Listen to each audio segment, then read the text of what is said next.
mengangkat wajahku.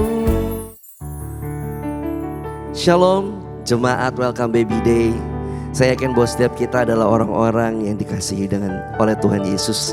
Karena kebaikan Dia sampai dengan hari ini, keberadaan kita semuanya ada di dalam penyertaan dan perlindungan Tuhan yang sempurna.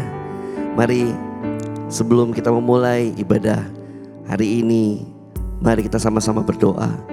Sungguh kami mengucap syukur Tuhan Yesus baik dalam hidup kami. Terima kasih ya Tuhan, Engkau Allah yang selalu ada buat setiap kami. Engkau yang mengenal setiap pribadi kami. Engkau Allah yang menenun setiap kami dari sejak kandungan ibu kami. Dan kami percaya Tuhan Yesus, Engkau Allah yang selalu ada dan menyertai setiap langkah kami. Biar hari ini Tuhan, kami mau terus bersyukur dan percaya bahwa kasih anugerah-Mu sempurna buat setiap kami. Terima kasih Bapa.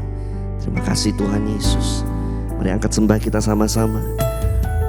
Kami bersyukur Engkau baik. Kami bersyukur buat penyertaan-Mu.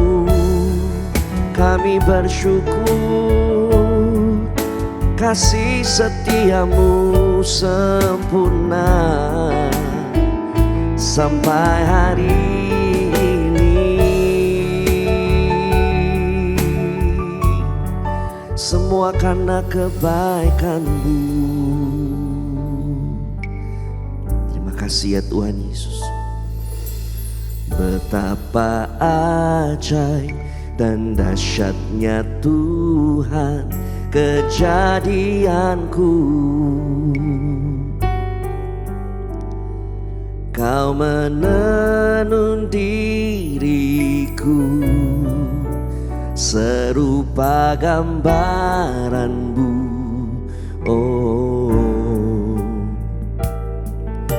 sungguh berharga di mata-Mu Tuhan kehidupanku.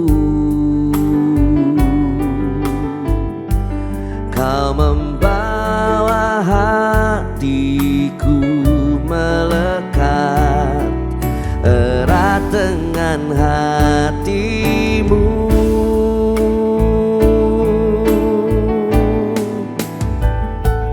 Ku mengangkat wajahku memandang keindahan-Mu Yesus.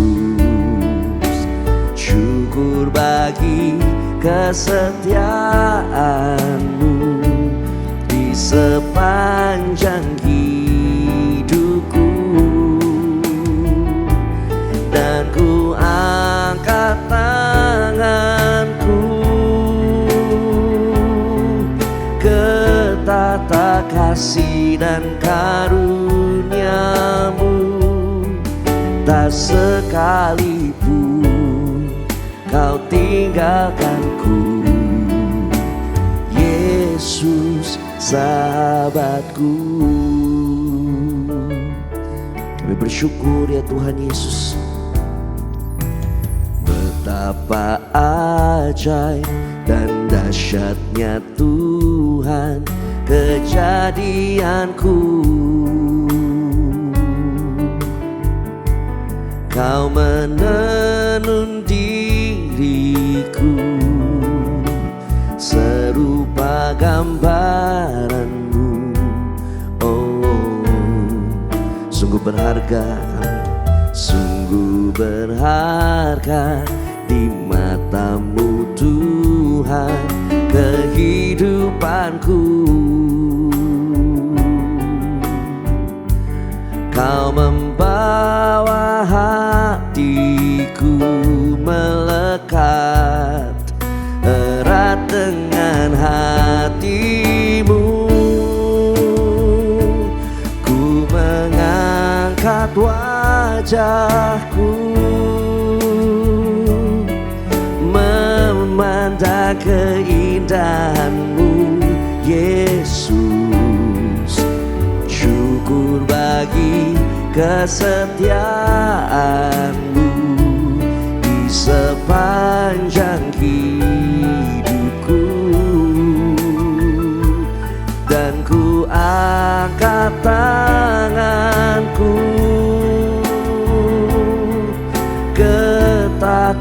kasih dan karunia-Mu, tak sekalipun Kau tinggalkanku.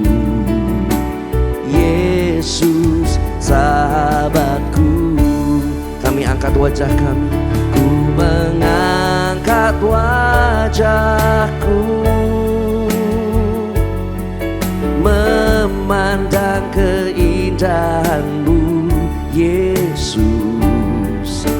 Syukur bagi kesetiaan-Mu di sepanjang hidupku. Dan ku angkat tanganku ke tata kasih dan karunia-Mu, tak sekalipun Kau tinggalkanku. Yesus sahabatku. Mari saudara sendiri katakan, ku mengangkat wajahku, memandang keindahan-Mu, Yesus. Syukur bagi kesetiaan-Mu di sepanjang hidupku. Dan ku angkat tanganku ke tata kasih dan karunia-Mu, tak sekalipun Kau tinggalkanku. Yesus sahabatku. Tak sekalipun ya Tuhan, tak sekalipun Kau tinggalkanku. Tak sekalipun Kau tinggalkanku. Tak sekalipun Kau tinggalkanku. Yesus sahabatku, yang selalu menopang, yang selalu ada, menyertai setiap kami. Kami percaya kepada-Mu. Kami kan mampu lalui segalanya, sebab Engkau Allah yang selalu menyertai, selalu ada bagi kami.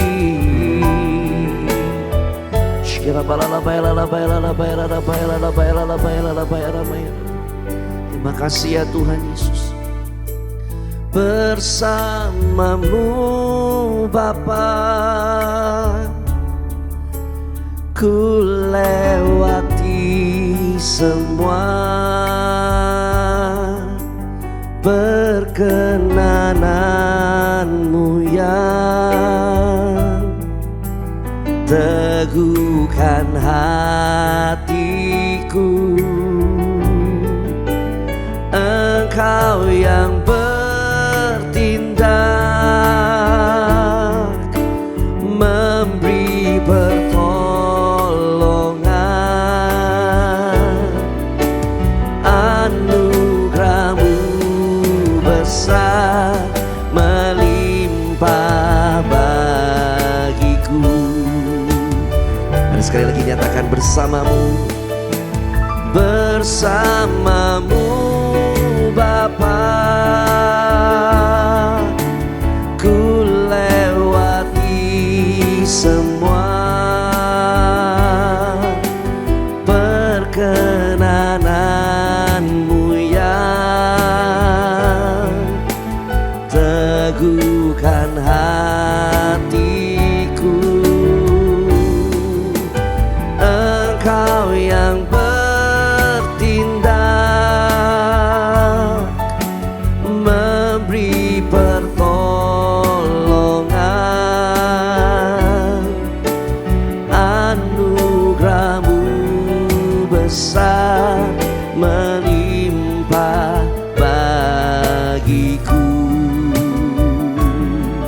Anugerah-Mu besar Tuhan, anugerah-Mu besar melimpah bagiku.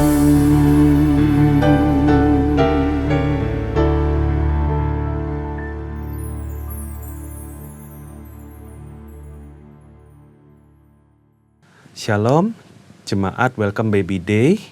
Saya perkenalkan, saya Dr. Andrew, dokter spesialis anak. Kali ini saya akan membahas mengenai persiapan liburan pada anak. Karena sekarang sedang musim liburan. Oke, jadi yang sering dikeluhkan, batuk, pilek, diare, muntah, demam, sesak atau asma dan alergi. Nah, ini gejala-gejala yang bisa terjadi kapanpun termasuk saat liburan. Karena itu, apa sih yang harus dibawa saat liburan? Selain baju ganti, tentu saja jangan lupa bawa obat, ya. Nah, kalau ada penyakit khusus, konsultasikan ke dokternya yang sudah biasa menangani supaya diberikan persiapan obat untuk jangka waktu liburan yang cukup, ya. Tapi kalau obat-obat yang istilahnya obat darurat atau obat pertolongan pertama, tiap anak beda usia, beda berat, dosisnya juga berbeda, itu juga dikonsultasikan. Ini checklistnya nih yang dibawa. Obat demam, paracetamol, merek apapun bebas, ya.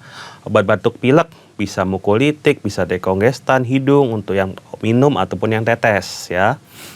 Obat muntah, ya penting ini, domperidon, ondansetron, atau cairan rehidrasi oral. Ya, kalau zaman dahulu disebutnya sebagai oralit, atau sekarang kita sebutnya untuk orang dewasa adalah cairan isotonik, ya.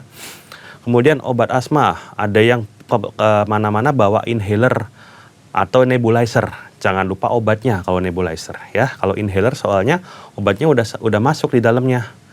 Kemudian ada obat alergi. Obat alergi bisa berupa obat stirisin tablet ataupun obat yang dioleskan atau lotion. Bukan stirisin ya, maksudnya lotion untuk alergi, ya. Next.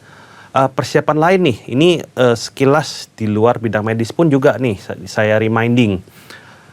Kalau pergi ke suatu daerah, kota, negara, tempat tujuan, jangan lupa selain melihat objek wisatanya atau kulinernya, ingat-ingat juga rumah sakitnya mana. Rumah sakit yang terdekat atau klinik boleh, nggak apa-apa. Kemudian jangan lupa persiapkan insurance, ya, travel insurance. Ya, itu termasuk yang cukup penting. Karena ada beberapa negara yang minta udah punya travel insurance sebelum masuk, ya. Kemudian nomor kontak darurat, misalnya nomor teleponnya, hotel, nomor telepon dari rumah sakitnya. Kalau ada saudara boleh dicatat nomornya dulu sebelum sampai sana. Kemudian setelah di tempat tujuan, jangan lupa bawa air minum yang cukup. Bawa air minum itu maksudnya bukan bawa dari kota asal ya, tapi maksudnya saat bepergian tuh selalu ada air untuk rehidrasi supaya nggak dehidrasi, ya. Kemudian yang penting nih supaya tetap sehat, sanitizer. Kita cuci tangan, kalau misalnya nggak ada pakai sanitizer. Kemudian repellent nyamuk, karena nyamuk itu diam-diam juga bawa penyakit, ya. Kemudian masker nih, kalau misalnya lagi banyak yang sakit di satu rombongan atau satu daerah, penggunaan masker tuh bisa membantu mengurangi, ya, tertular. Kemudian jangan lupa kalau sudah sampai tempat tujuan, cari makan nih, pastikan tempatnya bersih, ya. Jangan yang tempatnya jelas-jelas agak kurang higienis, ya, itu risiko penyakitnya meningkat. Nah, dari sisi medis nih, vaksin, ya, idealnya vaksin itu kalau ada yang belum lengkap, dilengkapin sekitar 1-2 bulan sebelumnya. Sekarang masih bisa nggak? Masih bisa. Ada beberapa vaksin yang sebenarnya cuma butuh 1-2 minggu, ya, dari disuntikan sampai timbul antibodi. Nah, yang paling penting nih saya reminding untuk anak ataupun dewasa yang bisa diulang tiap tahun, yaitu vaksin influenza, ya. Kemudian selain influenza ada lagi nggak? Ada, misalnya penyakit-penyakit yang sedang meningkat nih. Ada anak atau orang dewasa yang belum divaksin, boleh dipertimbangkan untuk mendapat vaksinnya. Misalnya nih, kalau influenza tadi udah rutin diberikan tiap tahun, ada nih vaksin meningitis. Kenapa dua ini saya sebut duluan? Karena ini menular lewat udara. Orang batuk, orang ngobrol, itu bisa menularkan. Kemudian Japanese encephalitis dan dengue, itu dari nyamuk. Kita udah tahu dengue di sini banyak. Indonesia termasuk banyak dari kasus demam berdarah, ya. Tapi ini bisa dicegah dengan vaksin, ya. Kemudian dari makanan, tipes sama hepatitis A, ya. Jadi kita bahas satu persatu sedikit di sini. Nah, influenza ini disebabkan oleh virus, ya. Virusnya menular dari udara. Gejalanya yang umum aja deh, karena kalau gejalanya banyak banget, ya, bisa gejala yang nggak khas. Yang khas adalah demam tinggi, sakit tenggorokan, batuk, dan nyeri otot. Jadi kalau orang bilang nyerinya tuh kayak digebukin sebadan, ya. Ada nggak obatnya? Ada antivirus, tapi itu pun bukan yang sangat-sangat ampuh banget. Jadi dia mengurangi tapi nggak yang 100%. Nah, dibantu dengan vaksin. Di dunia ada 2 vaksin, suntik dan semprot. Sayangnya masuk Indonesia baru yang suntik saja, tapi itu pun sudah banyak dan bisa diberikan dari usia 6 bulan, dari baby. Kalau vaksin semprot nggak bisa, harus agak besar dulu baru bisa disemprotkan, ya. Ini ada beberapa merek, tapi kalau Bapak Ibu atau anaknya ke dokter minta vaksin influenza, nanti akan disaranin yang ada salah satu dari beberapa merek ini. Kemudian vaksin meningitis, ya. Meningitis ini yang atau istilahnya meningokokus, ya, itu disebabkan oleh kuman Neisseria meningitidis, ya. Yang bikin bahaya adalah dia menyerang otak. Jadi gejalanya tuh demam, nyeri kepala, itu nggak terlalu khas, ya. Tapi yang nggak bagusnya adalah kalau udah sampai nggak sadar, udah sampai kejang-kejang, wah itu infeksinya udah berat. Terapinya apa? Antibiotik, tapi itu pun sebenarnya sudah ada kerusakan di otak, ya. Jadi paling bagus adalah dicegah dengan vaksinasi. Ya, ini vaksin meningitis yang sering dipakai untuk persyaratan pergi ke Saudi Arabia untuk sebagian orang, ya. Tapi ini tidak khas di Saudi. Khasnya adalah di Afrika, ya. Dan tempat-tempat yang dimana banyak orang kumpul. Ramai tempat tujuan turis. Nggak perlu jauh-jauh ke Saudi, nggak perlu jauh-jauh ke Afrika. Bisa ini ada di tempat tujuan wisata, ya. Jadi ada 2 macam vaksin, dua-duanya disuntikan, ya. Vaksin konjugat itu bisa beberapa tahun efeknya. Vaksin polisakarida 2-3 tahun sudah berkurang, jadi harus diulang. Pilih yang mana? Nanti dokternya bisa jelasin, ya. Lebih baik kalau buat anak kecil mending yang konjugat, ya. Kemudian Japanese encephalitis. Nah, namanya kayak dari Jepang nih, tapi dia sudah banyak di dunia. Dari Jepang sampai ke Australia sudah ada. India, Cina ada. Cuman yang belum ada adalah daerah-daerah Amerika itu belum ada, ya. Jadi ini kayak tadi. Kalau tadi karena bakteri, ini infeksi oleh karena virus JE, Japanese encephalitis virus, ya. Dibawa oleh nyamuk. Makanya tadi saya sempat singgung, jangan lupa bawa repellent nyamuk, ya. Gejalanya apa? Demam, tidak sadar, kejang. Mirip karena kerusakan otak. Otak itu yang mengatur kesadaran kita. Dan ini yang susahnya adalah tidak ada antivirusnya. Jadi kalau sudah kena, ya berat. Makanya pencegahannya lebih baik.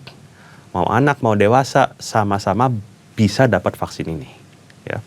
Di Indonesia hanya ada tipe vaksin yang live. Live itu live atau hidup yang dilemahkan, ya. Tidak ada vaksin mati. Kalau vaksin hidup, pemberian pada anak maksimum 2 kali. Kalau vaksin mati itu ada negara yang memberikan sampai 5 kali. Karena memang kalau vaksin hidup tuh biasanya responnya lebih bagus. Nah, ini vaksin dengue. Dulu pernah ada, kemudian sempat ada sedikit masalah karena usianya yang terbatas, nggak bisa, orang dewasa nggak bisa, anak terlalu kecil nggak bisa, kemudian ada side effect-nya. Ada vaksin dengue yang lebih baru. Nah, tapi kalau memenuhi syarat, bebas mau yang manapun berikan. Nah, dengue ini udah banyak banget di Indonesia. Orang udah tahu nih demam berdarah, ya. Makanya awal mula demam 3 hari belum turun, diperiksa darah itu salah satunya dari dengue ini. Padahal sebenarnya diperiksa darah tuh nggak perlu nunggu 3 hari, asal tahu apa yang mau dicari. Oke? Balik ke vaksin dengue ini, infeksi karena virus dengue yang dibawa oleh nyamuk Aedes, ya. Udah tahu nih banyak program untuk pencegahan penyakit demam berdarah nih. Gejalanya demam, sakit kepala, mual, nyeri otot, bahkan perdarahan mimisan, perdarahan gusi, bintik merah di kulit, ya. Mungkin sudah ada yang pernah mengalami atau melihat. Nggak ada antivirusnya, ya. Jadi infus aja sama istirahat biasanya. Vaksinnya sudah ada di Indonesia, ya. Jadi boleh dilengkapi kalau misalnya daerahnya banyak nyamuk, ya. Kemudian tipes atau tifoid, ya. Ini infeksi oleh bakteri Salmonella typhi dari makanan atau minuman yang terkontaminasi. Jadi bukan karena kebanyakan kerja ya. Kalau kebanyakan kerja nggak tipes, capek sih namanya itu ya. Tapi kalau bakteri Salmonella typhi ini terkontaminasi dari makanan atau minuman yang tercemar ya. Nah, gejalanya demam yang semakin lama semakin tinggi. Semakin lama ini berapa lama? 1, 2, 3 minggu. Bisa demam terus setiap malam ya. Treatmentnya apa? Pengobatannya apa? Bisa dengan antibiotik, entah antibiotik minum atau suntik kalau kondisinya udah berat. Tapi pencegahan lebih baik daripada pengobatan. Jadi lebih baik pakai vaksinnya. Ada 2 macam vaksin, konjugat sama polisakarida. Nah, yang polisakarida ini udah lama, ya, tapi harus diulang tiap 3 tahun karena efeknya memang nggak jangka panjang, alias sebentar lagi udah hilang efeknya. Kalau yang konjugat lebih jangka panjang. Nah, ini sebenarnya kalau dicari di berita udah ada, cuman ya belum banyak yang tahu. Tapi ini saya kasih tahu bahwa vaksin tipes tidak perlu tiap tahun karena sekarang udah ada yang lebih panjang umurnya. Next, hepatitis A. Infeksi oleh virus hepatitis A. Ya, virus nih ya. Gejalanya apa? Semua hepatitis gejalanya gangguan liver adalah kuning. Kuning matanya, kuning kulitnya. Bukan kuning dari lahir ya, kuningnya awalnya nggak kuning terus mendadak jadi kuning. Nah, plus demam, sakit perut, mual, muntah. Nah, tidak ada antivirusnya juga. Ada beberapa yang sedang penelitian untuk pengobatannya dengan hasil yang bervariasi. Kadang bagus, kadang kurang ya. Yang paling bagus apa? Pencegahan, divaksin hepatitis A. Sudah ada banyak tipenya di Indonesia, tapi 3 tipe ini sama-sama inactivated. Ya, inactivated itu artinya virus yang mati ya. Next, nah mungkin kalau yang pada mau berlibur atau traveling udah khawatir nih, sempat ada berita-berita virus yang baru atau penyakit baru gitu. Kalau dulu kan COVID, nah sekarang awal tahun kita dihebohkan dengan cacar monyet, monkeypox, tapi udah lewat juga beritanya. HMPV, udah lewat juga. Yang terakhir nih, hantavirus, mungkin pada pernah dengar. Kasusnya berawal dari penyakit yang menyerang orang-orang di dalam kapal, cruise ya. Jadi apa sih penyebabnya? Nah, saya bahas sebentar nanti ya. Cuman ini yang dari data terbaru dari WHO di 2026, negara-negara yang saya sebutkan ini adalah tempat penyakit-penyakit yang sedang naik daun. Ada Ebola, ada hantavirus, ada campak, ada influenza, ada monkeypox, ada Nipah, ada Marburg ya. Jadi negara-negara ini mungkin bisa dipertimbangkan, dilihat dulu catatannya, negara ini lagi banyak nggak di kota mana gitu ya. Oke, kita kembali ke hantavirus. Ini penyakit dibawa oleh binatang, zoonosis, tikus ya. Kalau di kapal cruise ada nggak tikus? Pasti ada. Makanya pencegahannya adalah pencegahan terhadap binatang ya. Jadi kalau tikus nih jeleknya adalah dia nih virusnya ini dibawa oleh air liurnya atau urinnya atau BAB-nya tikus. Jadi dia kalau kemana-mana terus kontaminasi, kena ke lantai, karpet, meja, atau bahkan udara. Jadi air liurnya menguap. Nah, yang menguap itu virusnya terbang ke udara, itu bisa nularin orang. Nah, yang paling parah nih, saya nggak bilang kasus ringannya, yang paling parah bisa gangguan jantung, paru, atau ginjal. Jantung dan paru sepaket, ginjal sendiri. Kalau udah kena jantung paru, bisa sampai 50% fatality-nya, alias tidak survive ya. Tidak ada antivirusnya. Nah, kalau varian di Amerika biasanya gangguan jantung paru, kalau varian yang di Asia dan Eropa gangguan ginjal ya. Sebenarnya kalau tidak di tempat yang agak jorok atau agak terkurung seperti di cruise, sebenarnya tikus ini nggak terlalu jadi masalah. Ya, masalahnya kalau kayak di cruise gitu, karena banyak banget celahnya buat tikus itu masuk dan ya survive di dalam situ. Nah, ini salah satu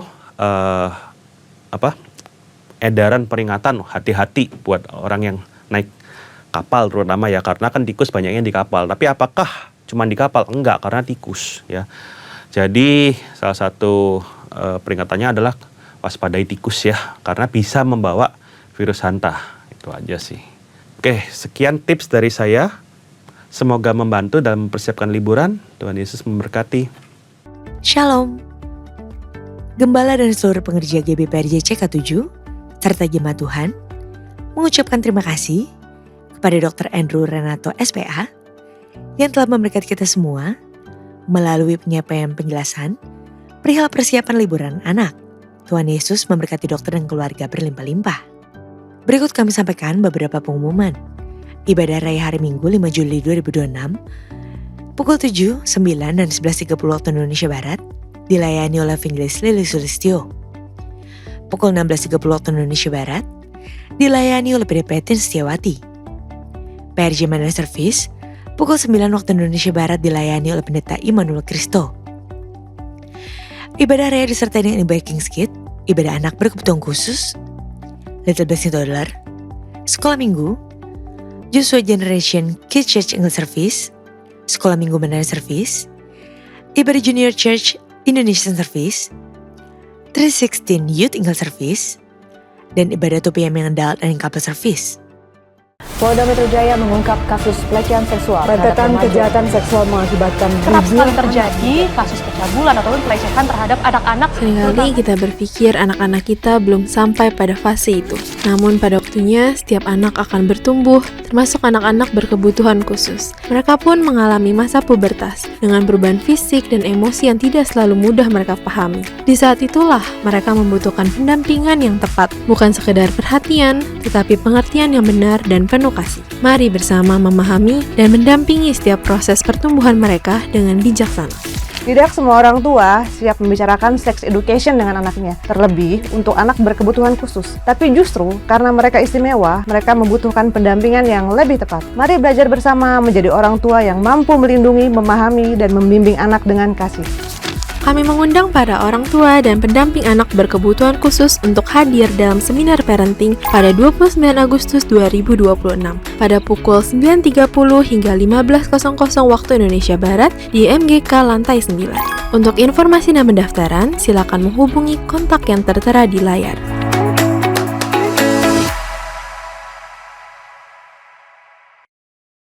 Dalam rumah tangga saya itu saudara ada KDRT. Bahkan suami saya narkoba 20 tahun. Saya dipukul dari sore sampai malam. Cancer Ministry present Walau dunia berubah. Pengharapan yang pasti bersama PD M. Elsa Imelda Solihin. Sabtu 18 Juli 2026 pukul 10.30 waktu Indonesia Barat. Bertempat di Integrity Convention Center, Safir Room, Mall MGK, lantai 9, Kemayoran, Jakarta Pusat. Di hari ini saudara saya mau bilang, pengharapan itu tetap ada walaupun di dalam kegelapan. Satu-satunya pengharapanku.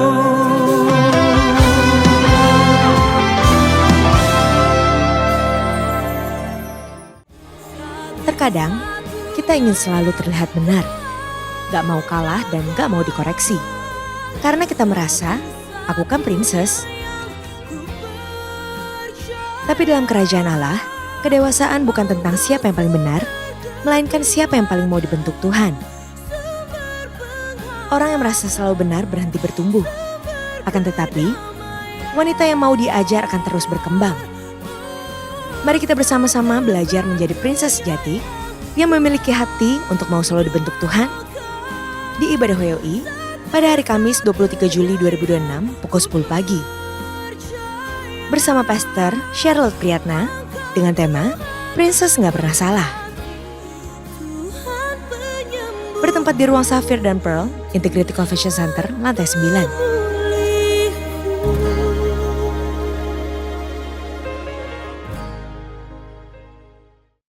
Untuk info lengkap seluruh kegiatan GBPRJ CK7, maka Bapak Ibu dapat follow sosial media GBPRJ, baik di Instagram, TikTok, maupun Facebook.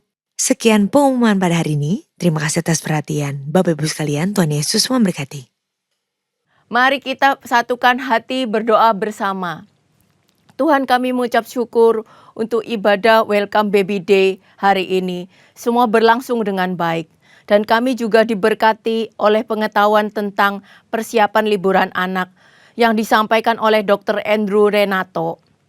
Tuhan berkati Bapak Dr. Andrew, berkatilah kesehatannya, keluarganya, dan pelayanannya dengan berlimpah-limpah. Saat ini juga Tuhan memberkati para pasangan suami istri yang mengikuti ibadah Welcome Baby Day. Tuhan memberkati para suami, jadikan imam, raja, dan nabi di dalam rumah tangganya. Tuhan memberkati kesehatannya dan pekerjaannya. Apapun yang dilakukannya selalu berhasil dan beruntung. Dan para suami terus memberikan dukungan dan support kepada istrinya. Sehingga tidak ada lagi yang rasa cemas dan kekhawatiran pada saat bersalin. Tuhan juga memberkati para istri yang sedang hamil. Tuhan berkati kandungannya dan setiap ilmu yang didapatinya dapat diterapkan kepada calon bayi di kandungannya. Dan Tuhan memberikan kekuatan saat melahirkan, supaya berjalan dengan lancar, dan Tuhan cukupkan segala sesuatunya yang dibutuhkannya. Tuhan juga memberkati bayi yang ada di dalam kandungannya, dalam keadaan sehat, normal, dan sampai pada kelahiran semuanya berjalan dengan lancar. Tuhan yang memberkati dan memberi kekuatan kepada para pemimpin rohani kami, Gembala Sidang Pak Niko dan Gembala CK7 Dr. Yanto. Kiranya Tuhan memberikan kemampuan dan pengurapan double anointing di dalam pelayanan, pekerjaan, kesehatan, dan keluarga besarnya. Semua aman dalam perlindungan Tuhan.